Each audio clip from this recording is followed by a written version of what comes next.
Magandang araw Luzon, Visayas at Mindanao. Magandang araw mga karealidad. Ito na naman po ang inyong abang lingkod sa ating programa kung saan ay nagbabahagi tayo ng matotoong kwento ng buhay. Ang mga kwento na sumasalamin sa totoong buhay ng ating mga kababayan dito sa ating lalawigan.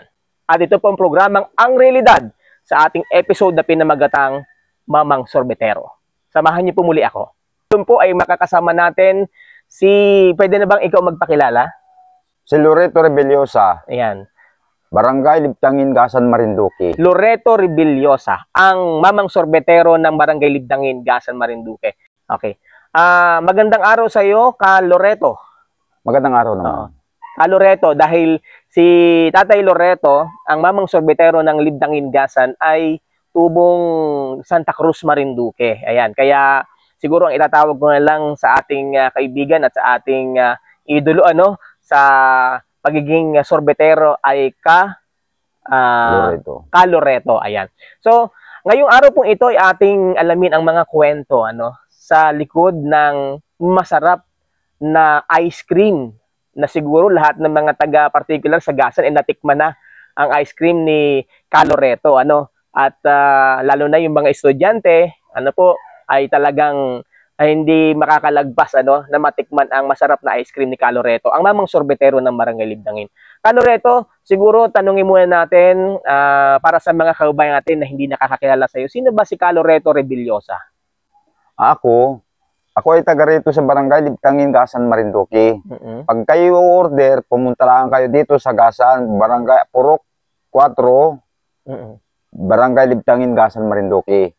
At si Ka Loreto ay isa po sa pinakamatagal, tama ba ako, na sorbetero dito sa... Matagal na. So siguro natin simulan, ano ba ang kwento ng buhay ni Ka Loreto bago siya naging sorbetero dito sa Gasan.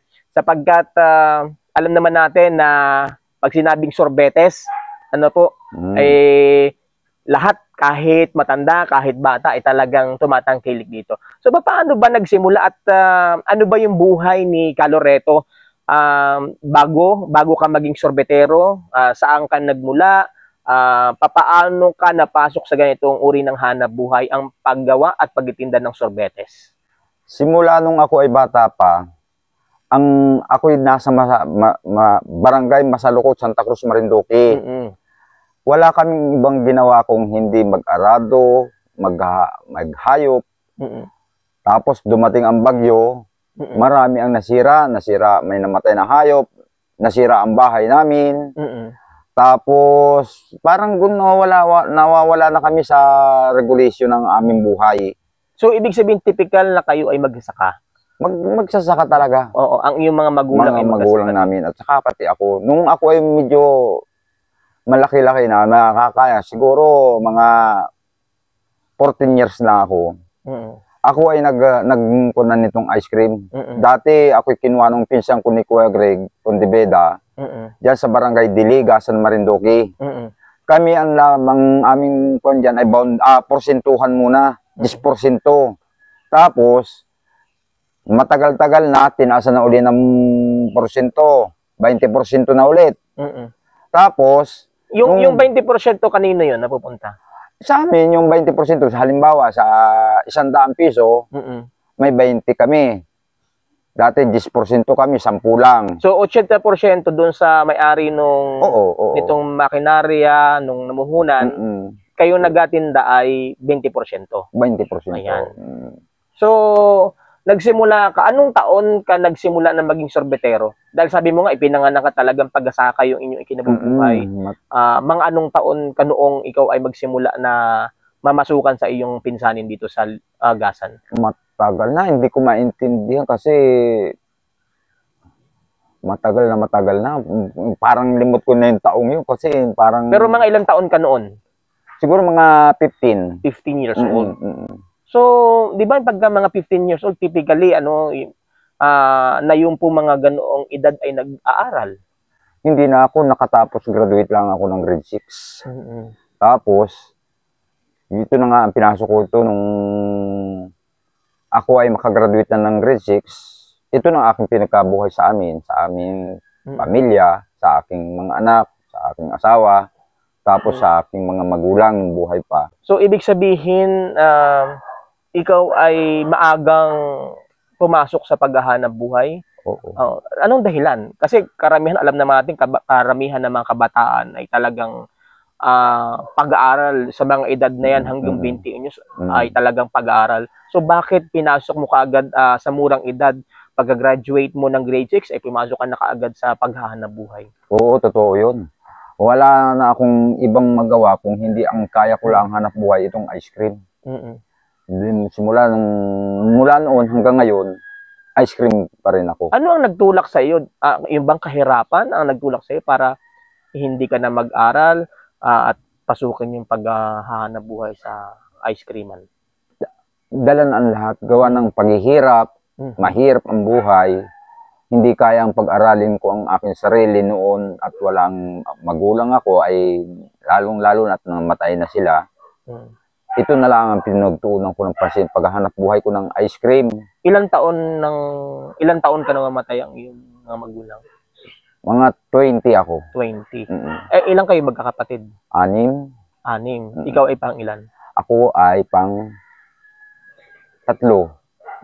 Ikaw ang pangatlo. So talagang typically dahil magayain nyo abang lingkod, laki din sa kahirapan lalo na yung mga panganay hanggang sa mga sumunod ay talagang mahirap, katuwang na magulang paghahanap buhay.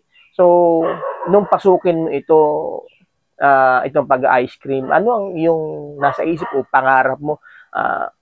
Dahil sabi nga natin hindi rin basta-basta yung paghahanap, lalo't although ikaw ay laki din sa paghahanap buhay sa bukid, papaano, hindi ka ba nahirapan na mula sa bukid pumasok ka sa ganitong hanap buhay na pagtitinda ng ice cream?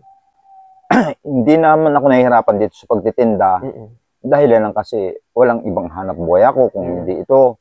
Dito madali kang kumita, tuminda ka lang sa umaga hanggang hapon, pira na sa hapon.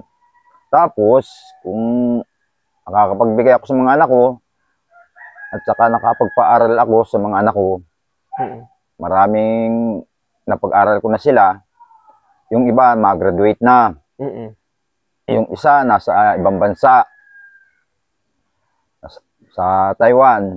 Tapos, yung mga kapatid pa niya, nagka-college, teacher. Tapos, yung isa ay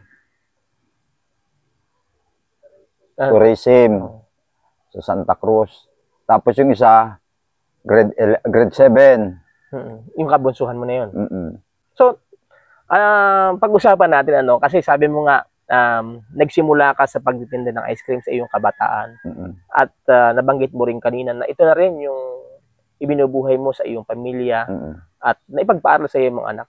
Siguro pag-usapan natin bago natin puntahan yung pinaka-climax ng istorya ng iyong buhay, at kung paano bumuhay at hindi masabihin natin na mayaman na kayo, nakatulong para umangat-angat yung buhay ninyo. So, mula sa pagsisimula mo sa edad na 15, nagtinda ka ng ice cream, namasukan ka sa iyong pinsanin.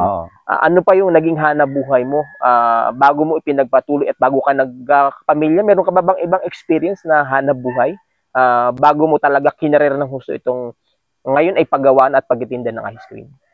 Dati, ako nagka-construction. Nasama ako nagiging labor nila. Tapos, nagbubuhat ako ng semento or buhangin. Marami sila. Saan lugar yan? Dito sa Malabon. Ibig sabihin, nag-Maynila ka din? Nag-Maynila din ako.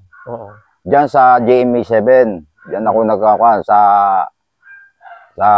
Annex. Diyan sa Maynila. Sa Cubao. So, talagang pumasok ka din sa iba pang mabibigat na trabaho? Oo, maraming trabaho. Construction kay Martaon.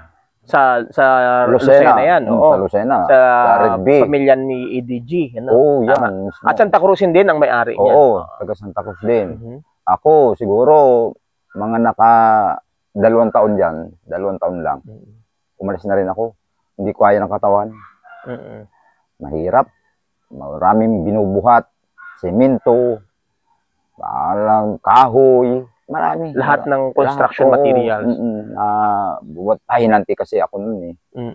Wala nang iba kung hindi yun ng aking kuwan. Umalis na rin ako. So, isang bagay ang parang nare-realize natin dito. Although, sabi mo nga ikaw ay napasok sa mabigat na trabaho dahil ng kahirapan ng mga magulang, hindi ka na nakapag-aral. Pero, ano yung realization? Talagang mahalaga ba para sa iyo yung nakapag-aral para hindi ganun kabigat ang hanabuhay? Sa akin, maganda ang may pinag-aralan. Kasi kung ako'y mag-aaral, wala magbibigay sa akin. Sino magbibigay nung ako ay mag-aaral pa? Wala akong baon. Wala akong kainin nun. Talagang mahalaga ang pag-aaral kasi sa naranasan mo sa buhay, mabigat ang pinagdadaanan pag ikaw ay hindi nakapag-aral. So, ngayon, balikan natin mga sabi mo nga ay ikaw ay may pamilya na ngayon, ito ang bumubuhay. Ilang taon ka nang ikaw ay magkapamilya? Ako, 21. 21. At taga saan ang iyong naging may bahay? Taga Mugpog. Oo. From Santa Cruz, ang iyong napangasawa ay taga Mugpog. Saan kayo nagkakilala? Doon sa amin din, sa Barangay Masalukot. Pumunta siya diyan. Tapos siya ay nakilala ko. Umabay ako sa kasal. Doon ko nakita yan. Ay, ibig sabihin nung makita mo, talagang tinutukan mo. Anong nakita mo at parang nung makita mo siya ay talagang parang ikaw ay umibig na sa kanya? Oo, na-inlove talaga ako. Oo. At ilang taon na si Mrs.? Ngayon yan ay 46. 46, so bata pa. Oo. So ikaw ay 21, ilang taon siya? Siya nakuha ko mga 14. 14? Ayan, batang-bata. Bata. Ang mga ilang taon na. Sa bagay, nung panahon na yun, mga ilang taon ba gayon na yung pagkakakilala mo sa kanya at kayo naging mag-asawa? Ay, matagal ng panahon, ang taon yun. Ang panganay mo ilang taon na? Para ma-compute natin. 30. 30. So, 30 years ago. So, i-compute natin kung 30 years ago, ngayon ay 2004, 1993. Sa bagay ng mga panahon ng 1993, hindi pa ganoon kahigpit ang batas na yung mga minor talagang So, 14 years old. Ikaw ay 21. Hindi ba medyo mahirap?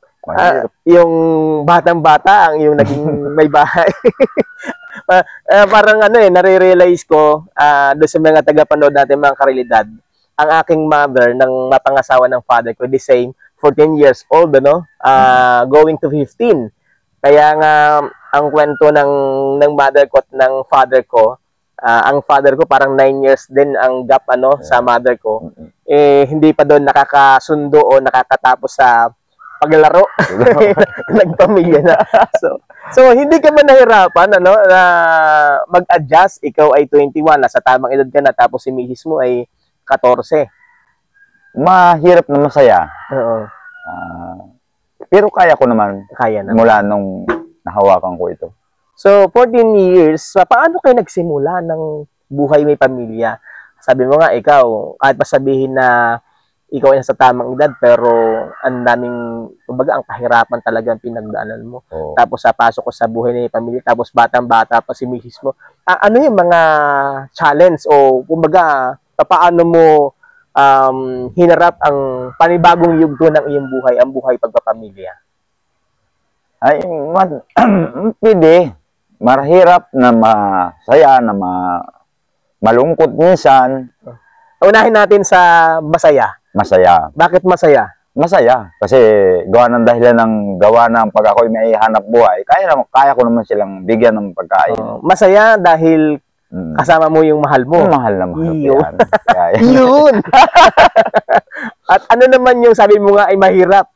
Mahirap. Pag nagabagyo, maulan, napakahirap. Hindi mabibili ang ice cream pag nag-aulan. So dahil yan ang hanap buhay na talagang Mahirap dahil nga pagka wala kang ipoprovide sa iyong pamilya, ay talagang mahirap. Mahirap. Ano naman yung malungkot? Malungkot. Lalo pag yung halimbawa, wala akong puhunan, napakahirap talaga kung saan ako makuha ng puhunan. Hindi ko maintindihan kung wala talaga inaisip ko. Minsan ako nakakautang naman sa mga kapatid ko. Yun, ako binibigyan.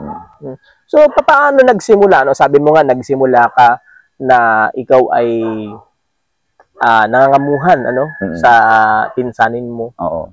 So, saan ka kumuha ng puhunan para ikaw makapagsarili? Ako'y nakapagsimula nitong ice cream ito. Ako'y binigyan ng aking panganay ng pambili nito sa Lucena. Ngayon, binigyan ako ng 20,000. Binili ko ito. Ang bili ko nito ay 14. Tapos, dinala ko na dito sa Marinduque. Doon ako nagsimula ng aking sarili na ito. Ilang taon ka na nangangamuhan sa iba? Na, kumbaga, nakikitinda ka lamang? Matagal, siguro. Basta mahigit na 10. 10 taon? 10 taon. Na ikaw ay nangangamuhan bago pa nagkaroon ng sarili. So, Oo. typically, yung ang tawag natin dito sa sorbetes na ito ay, ang tawag na marami nito ay, sa English ay, ice cream. Hindi, may tawag sila dito ay, teka, isipin natin na dirty ice cream. Dirty ice cream. Ang tawag dito ng iba ay dirty ice cream. Hindi naman ibig sabihin ay madumi. Ayun nga baga, bakit tinawag po itong dirty ice cream. So, manonood natin, paki-comment po, bakit ang tawag sa sorbetes, typical na sorbetes ng mga Filipino ay dirty ice cream. At sino ba ang tumawag niyan? Ha? Yun yung ating tanong. So, ayan, magkano ba yung isang, kasi ito, stainless ba ito? Stainless na stainless yan. Stainless, oo. At magkano yung, kasi ito, bahayan lang ito. Bahayan lang. Ito ang nasa loob niya, itong tubo. Tama ba? Tubo ang tawag natin dito. Isang, pag halimbawa, ito, orderan niya rin.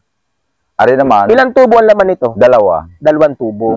Ari isa lang. Ito isang tubo. Isa lang. So, para doon sa mga nanonood natin, typically, basta lang kasi kita nakakakain, pero paano ba ito inaproseso, ano ba yung nasa loob nito? So, sa loob po nito ay meron, ang tawag ninyo ay tubo. Stainless din yun. Stainless. So, tapos sa tubo, ano ang nasa, ba't ito nabubuo at nagiging ice cream? Yan ay, ang simula niyan, sa may asin niya at hilo. Yan ang nagluluto dyan ay yung asin, yung ang nagpapatigas. Yung asin, tapos yung hilo ang nagbibigay lamig. So, yun yung nasa paligid ng tubo. Yes, oo. Pero ano yung ingredients, typical na ingredients para mag-produce tayo ng isang masarap na ice cream? Sa flavor? Sa flavor? Kung ano man ang gusto mong i-flavor, pwedeng mangga, ube, o melon. Yun yung mga flavor. Pero yung mga sangkap, anong mga sangkap? Maraming sangkap yan. Tulad ng kasaba, clim, Alaskang original. So, mayroon pang original na Alaska. Pag sinabing Alaskang original, yun yung nasa lata? Lata. Yun yung matamis o yung malapot? Yung isa malapot. Tapos yung isa, yung pula na Alaska, yun ang original doon. Tapos yung dilaw na Alaska, yun ang original din doon. I-mix mo. Pag-mix, sasahalo mo yun. Tapos, lalagyan mo ng clean. Ang bibilihin mong clean ay yung first class, huwag yung ordinary, kasi para madali siyang umalsa. Tumaas ng tumaas. Ganun. Yung iba, sabi nila, nilalagyan ng gata. Meron ba ganun? Meron. Huwag mo lang damihan. Kaunting-kaunti lang. Anong purpose naman at nilalagyan ng iba ng coco milk? Oo, ganun yun. Para maiyan ay makasama sa pag-alsa at sumarap ang yung timpla. Yan ay kailangan. Kaya lang, huwag mong dadamihan ng kaunti lang. Kung ano yung, halimbawa, ang pitsil may ganyang kataas, siguro mga ganun lang. So, mayroong measure din, may sukat. May sukat yun. Para malalaman mo naman, pag ginuto na, pag halong-halo na siya, doon mo malaman kung paano masarap kung anong halimbawa. Yung coconut milk ay fresh. Fresh yun. Fresh. So, pag sinabing luto na yung ice cream, ang ibig sabihin ay siya ay mix na at siya ay umalsa na. Yan, hindi po yung typical na nilulutong inaapo yan, ha? Hindi. Ang lumuluto po dito ay yung lamig ng yelo at nung asin. Hindi po inihahalo ang asin, ha? Nasa labas lang. Baka akala ninyo na sa loob yung yelo at saka asin. Nasa labas po yun tubo. Tama ba tayo doon? Tama. Oo, nasa labas. Tama. At yun ay para tumigas ay hinahalo? Hinahalo. Dire-diretso paghalo. No, sa kuryente, sa makina, mixer. Na mix. Pero sabi ng iba, mano-mano ang ginagawa. Pwede. Pag walang kuryente, pwedeng mano-mano. Ano ang ginagamit doon? Yung kahoy na malinis, tapos yung... Parang sagwan? Parang ganun? Hindi. Yung parang tawagin doon ay balibol. Oo. Yun ay tanso na pinaiikutan ng... Puro tanso yun. Yung gilidan. Tapos yun ay hahaluin mo ng hahaluin pag ganun. Magkabila. Dalawang tubo yan Ginaganon? Oo. Magkabila. Yan. Kaliwa, kanan. Ganun. Pag yun ay umalasa na, at matigas na hindi mo na kayang haluin, yun ang ibig sabihin, luto na siya. Na-mix na. Doon mo tatahuban siya ngayon ng yelo at asin. I-mix mo yung asin sa yelo, tapos ilalagay mo sa tabihan ganito. Sa ganito. So, ibig sabihin, sa labas ng tubo, lalagay mo na yung lahat ng samya, tapos hahaluin mo habang sa labas ng tubo yung nakalagay yung yelo at asin. Ano ba yun? Mayroon bang measure paano yung bang yelo, asin, yelo, ganun ba yung pagkakalagay niyan? Hindi. Mix mo yung asin sa yelo. Halimbawa, 5 yelo, tinagtad mo, dinurog mo, lalagay mo naman ng kalahating kilong asin. I-mix mo yun, tapos ilalagay mo na dito sa tabihan. Yan ang purpose niyan. Tapos, pag bababa siya at may outlet naman yan, iniutay-utay na natutunaw yung yelo at asin, dadagdag na naman ulit. Hanggang sa pag dumating lang mga 15 minutes, ahalungkayin mo yan para yung malambot, ihahalo mo sa matigas. So, ang una kasing natigas doon sa ice cream, yung gilid. Yung tabihan. Tapos kaya hinahalo ng hinahalo. Hanggang sa ma-mix na lahat ay matigas na. Ayun. Yan ang luto niyan. So, hindi pala basta-basta mga karealidad yung paggawa talaga ng ice cream. Mahirap. Oo. Doon pala sa pag-mix ng mga samya o mga ingredients, mga ilang oras na preparation ninyo? 2 oras. 2 oras. Tapos yung paghalo? 3 oras. Yung paghalo nung sa... O hahaluin mo na sa loob? Yung pan. Madali lang yan. Siguro mga 1 oras lang. So, it means mga ilang oras kabuuan bago maging finished product? 4 na oras. So, talagang medyo mabigat-bigat din pala ito. Mabigat talaga. Oo.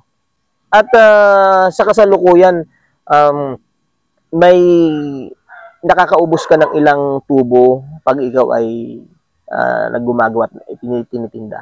Pag mainit, malakas. Nakakaubos ako. Pag naman yung medyo nag-aulan o nag-bagyo, nag-2 araw siya. 2 araw? 2 araw. So, doon sa 2 araw na yun, paano halimbawa may tira? Anong ginagawa? Ay, lalagyan ng asin at yelo sa tabihan ulit para hindi masira siya. So, yun yung... Yun ang magluluto nun eh. Ilalagyan mo sa hapon.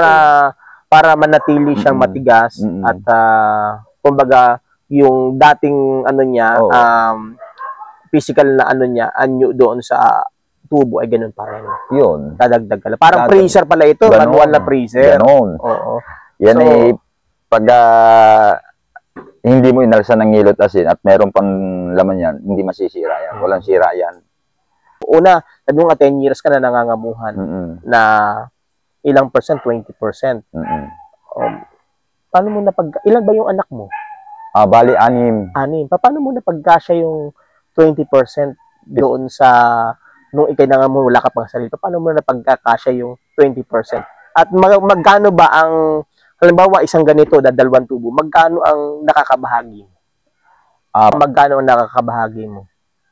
Konti lang. Porsyentuhan. Porsentuhan lang. Dahil ang isang tubo, magkano ang benta kabuuan? Ang isang ganito, yung isang butas? Hindi, yung, di ba, 2 ang... 2. Oo, 2. Pag naubos mo, magkano ang kabuuan na nabebenta? 6,000 yan. 6,000. So, kung may 20% ka doon sa 6,000, magkano yung 20%? So, 1,200. So, malaki-laki din. Ano? Kung mauubos. Kung mauubos. Oh. At medyo, pag ay, sabi mo nga, medyo, pag minsan ay nagdadalawang araw, so 600 daily. Oo. Parang ganun na. Ganon. Pero, kasya ba? Kasi sabi mo nga ay 6 ang iyong anak. Medyo alam naman natin, na pagka ganun karami na din, ay malaki-laking gastos. Paano mo na pagkakasya? Ayun, pagkakasya naman, kasi yung mga anak ko naman, medyo konting katipiran din. Gawa ng dala ng pag-aaral, hindi naman pipiding papasok lang ng papasok, kailangan may budget din sila. Sa bagay, noong mga panahon na yun, hindi pa naman ganun kalaki ang gastos gaya sa panahon ngayon. Ngayon, parang yung 500 mo, hindi kakasya sa isang araw, Hindi. Oo, lalo na kung medyo malaki-laki din ang iyong pamilya. Pero, sabi nga natin, ewan ba, tayong mga Pilipino, adjustable daw naman tayo. Sabi, pag malaki, kasya, pag maliit, kasya pa rin. Depende sa nagbabudget. Oo, depende. So, nung ikaw ay, paano nakatulong ngayon? Siyempre, sabi mo nga, 6 yung mga anak, nagsisipag-aral, may nakapagtapos ka na. Paano nakatulong sa inyo itong pag-ice cream? Pagpapaaral ng mga anak mo? Malaki na itulong ito. Lalo pag may umu-order. Halimbawa, hindi ka na magtitinda at order kasi, lalo pag mga birthdayhan, binyagan o kasalan, may na-order dito niya, marami. Yun, hindi ka na maglalako, i-deliver mo na lang sa umorder. Yun. Tapos kinabukasan, kukunin mo na, halimbawa, ito, in-order ito. Kukunin mo, hatid mo ngayong, halimbawa, alas 3 ng hapon, kukunin mo bukas yun. Ng mga bandang alas 9 at wala nang laman yun. Yan. Kung halimbawa naman din sa maliit na rin, ito ay 1.5 lang. Kung ito, kung halimbawa ito orderan kasi.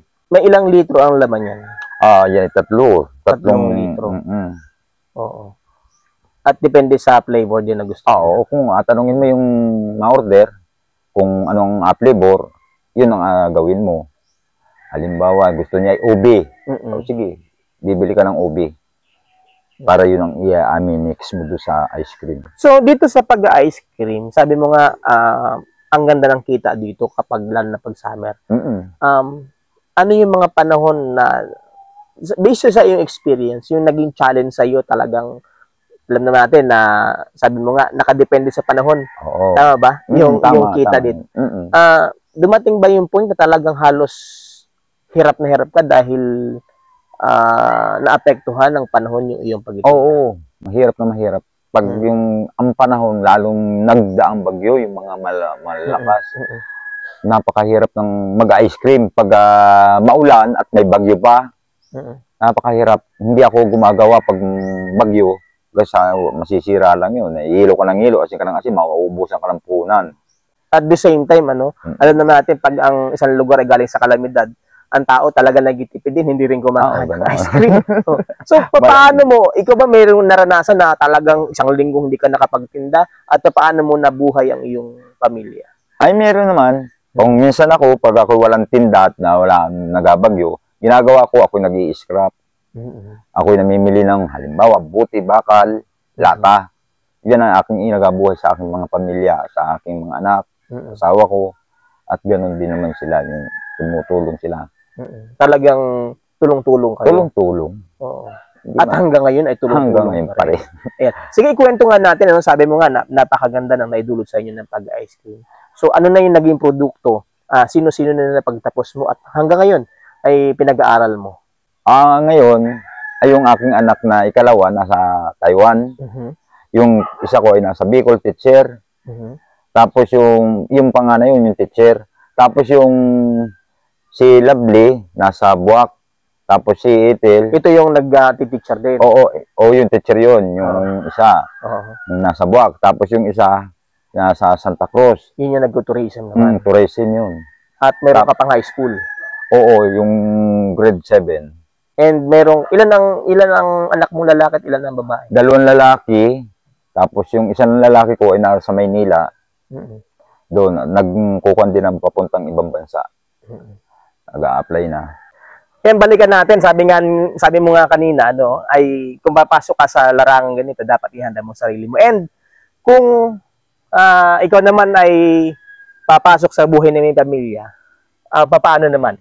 Kasi sabi mo nga, sa naibahagi mo, bata ka pa rin nagpamilya, anim yung naging anak mo, bata pa si misis mo. Ano yung maibabahagi mo na inspiration na mensahe doon sa mga kababayan natin?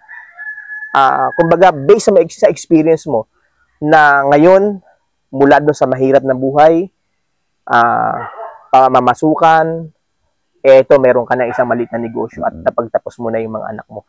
Ano yung maibabahagi mo na parang maging inspirasyon din sa mga taga? Yung mga mahilig na magtinda or di kaya ay magsimula, ito ang gawin ninyo, ice cream. Lalo pag kayo ay marunong magluto nito at marunong kayo maghalo, pwede. Basta totoo lang na sipagan lang natin. Sipag. Number one ay sipag at tiyaga. Okay. Parang yung nakaraan nating guest doon sa ating program, sabi nga niya, ang puhunan din niya ay ST, sipag at tiyaga. Yes. Oo. Ba't nasabi mong kailangan mo yung sipag at tiyaga? Pag wala kang tiyaga, wala kang nilalagain. Kasi Walang lalagain. Oo. Pag dapat sa madaling araw pa lang, dapat ikaw 2:00 ng madaling araw, dapat ikaw ay nagasimula na niyan. Halimbawa, wala ka pang pressure, mabili ka pa ng yeldo sa may dapat bilhan. Kasi kapag nagsimula dito ng 5:00, ang labas mo na noon ay mga launa na ng hapon. Matagal kasi itong gawin, itinasa 4 na oras, tapos apatigasin mo pang todo yung tapos lahat, magawa ka pa dito sa bahay ng halimbawa, maligo ka pa, lahat-lahat ng kuwan. Kailangan talaga sipag. Talagang sipag na may kasamang tiyaga, pagiging maagap at pagiging matyaga. Dahil parang descending pala ito ng mga nagpapanadirya, no? Na talagang madaling araw, gising na. At talagang tumatrabaho na. Pag kita matyaga nito, ay huwag ka na maghahanap buhay ng ganito. Kasi talagang, ang kailangan dito ay talagang sipag at tiyaga. Talagang yun ang number one. Number one yan. Oo. At ito yung nakatulong kung paano mo na kahit na paano naiangat o naiahon yung pamilya mo sa mahirap na buhay. Oo. At hanggang sa ngayon ay nagpapaaral ka pa rin at ito pa rin yung yan pa rin ang ginagamit ng pagpaaral sa kanila. At katuwang din yung anak mo na naghahanap. Ay katuwang na din. Nagbibigay din sila sa akin ng pagpaaral. Minsan, pag naubusan ako ng puhunan, binibigyan nila ako. Ganun. Tulong-tulong. At hanggang ngayon ay nandun pa rin yung sipag at tiyaga na yan. Yan. Wag nawawala sa tao yan, sipag at tiyaga. Kailangan ng tao. Yung tao yan, ang pagsisipag at tiyaga. Ano yung panahon na nakaranas ka rin ba nung ikaw ay nagkasakit? At ano yung mga number one na nagiging balakid sa buhay ng isang vendor at katulad mo na isang sorbetero? Tulad ng halimbawa ay may sakit ako, hindi ako makapagtinda. Kasi wala akong maghahalo, ako magtitinda. Yung anak ko naman ay malayo naman, nasa Santa Cruz yun. Hindi man pipili ako yung magluluto tapos ako yung may sakit. Bawal yun. So talaga ang challenge din sa uri ng trabaho mo pag nagkasakit. Ayun ang mahirap. Bukod doon sa pangit na panahon na nagiging kumbaga hindrance doon sa pagtitinda mo ay yung pag ikaw ay nagkasakit. Yun ang nagiging talagang medyo mahirap. Mahirap. So kaya doon sa mga tagapanood natin, hindi po biro itong buhay ng isang mamang sorbetero. Mahirap ang sorbetero. Bago ma-deliver sa atin, maipatikim sa atin yung masarap, malamig na sorbetes, sabi nga natin ay namuhunan din sila bukod sa pera, namuhunan sila ng trabaho, ng oras, at pagsisipag at pagtitiyaga. Yan yung puhunan sa ganitong uri ng negosyo. And sa buhay naman ng ating guest ngayon ay talaga namang masasabi natin na nagbunga na at nagbubunga sa buhay nila. Ano yung mensahe mo sa iyong mga anak na ngayon ay katuwang mo na at nagbenepisyo sa ganitong uri ng inyong negosyong pampamilya ano yung gusto mong ibigay na mensahe sa kanila mula doon sa panganay mo hanggang sa mga anak mo na nagsisipag-aral ngayon? Ako'y nagpapasalamat sa mga anak ko, lalo na sa aking mga tumutulong. Yung mga anak ko nasa Bicol at nasa Taiwan. At nandun sa Maynila pa yung isa. Ayan, at tapos yung mga kapatid niya, inapagbigyan pa nila ng pangbaon o di kaya yung mga kung ano-ano man sa school, sila na nagbibigay. Yung akin naman, kami sa mag-asawa lang, ito na lang aming kwan.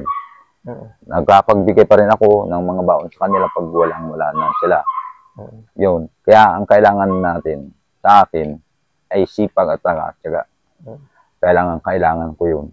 At ano naman ang mensahe mo doon sa mga anak mo na nagsisipag-aral pa?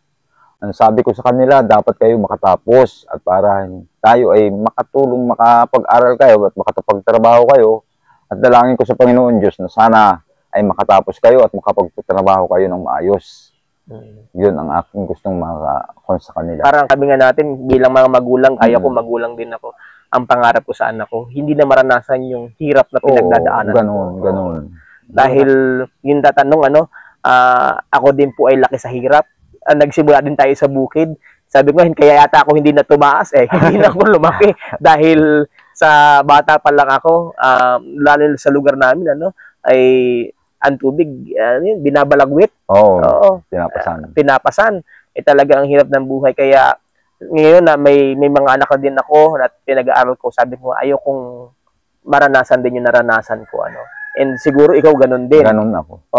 Kaya ganun na lamang mga anak, kung maririnig ba ninyo sa aming mga magulang, yung salitang mag-aral kayo na mag-aral na mag-aral. Dahil para hindi na nyo maranasan yung naranasan namin. Walang magulang na nag-interest na yung mga anak niya makita na naghahirap. And kahit pa siguro sabihin na, ay, nandiyan na naman si tatay, nagalitan niya na naman. O si nanay, yun po yung pangarap ng isang magulang at yun po ay isang kaligayahan po namin na yung mga anak namin ay maging matagumpay. Tama po baga? Oo. At ngayon naman, ano naman ang mensahe mo doon sa katuwang mo sa buhay?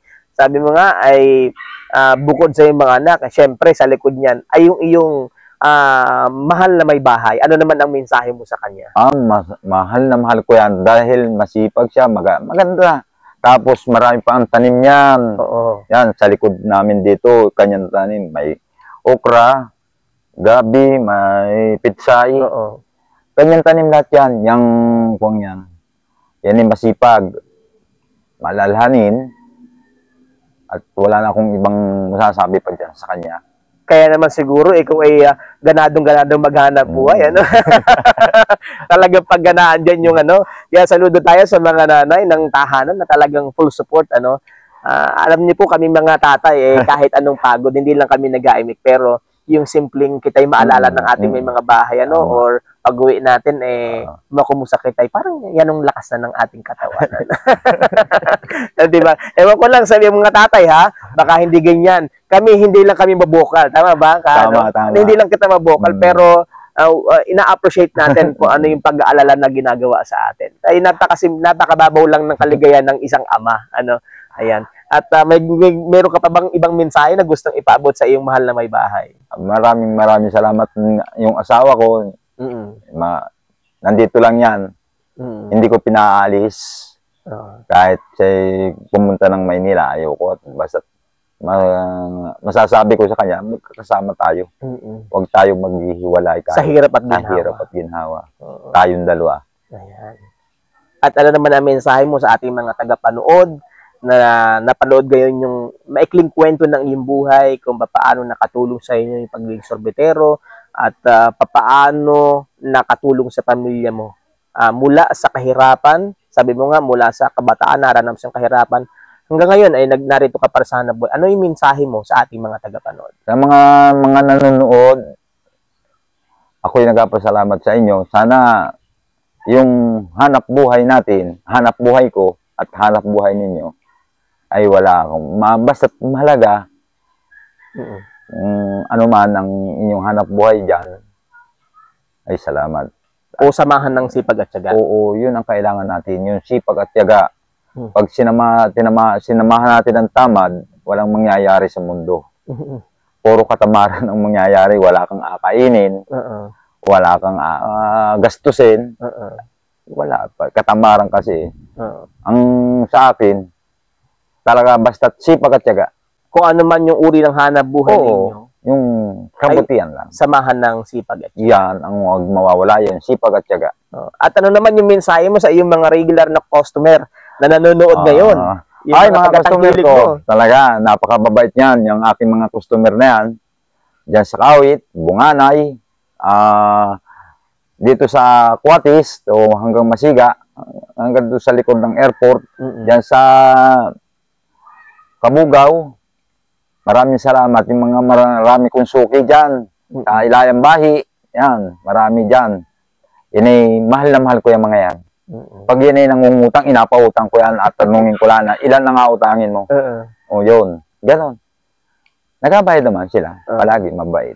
Kaya nga nabubuhay dahil may mga taga-tangkilik. Yes. At doon sa mga gusto namang mag-order sa iyo, doon sa mga nakapanood ngayon na gustong matikman ang napakasarap na ice cream ni Rebelio sa ice cream, paano kayo makokontak?